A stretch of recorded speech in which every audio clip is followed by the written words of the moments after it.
কুমিল্লায় বন্যা পরিস্থিতি উন্নতির দিকে। স্বেচ্ছাসেবী ও সাধারণ মানুষের ত্রাণ সহযোগিতা চলমান রয়েছে। কুমিল্লা থেকে আরও জানাচ্ছেন প্রতিনিধি আনোয়ার হোসাইন। কুমিল্লায় বন্যার পরিস্থিতি কিন্তু একটু একটু করে উন্নতির দিকে যাচ্ছে।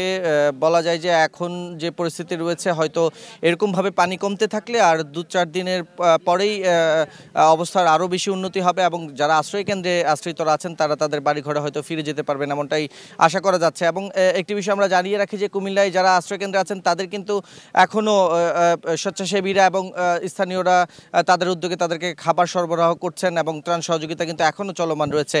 আমরা আজকে যেই জায়গাটিতে দাঁড়িয়ে আছি এটি কুমিল্লার যে বুড়িচং আছে তার বুড়বুড়িয়া এলাকায়। এই জায়গাটিতে কিন্তু আসলে এক সপ্তাহ আগে ভাঙন ধরেছিল প্রথম, এবং তারপরেই কিন্তু কুমিল্লার যে বুড়িচং উপজেলা রয়েছে সেটি একদম পানির নিচে তলিয়ে যায়। আমরা একটু দেখানোর চেষ্টা করছি।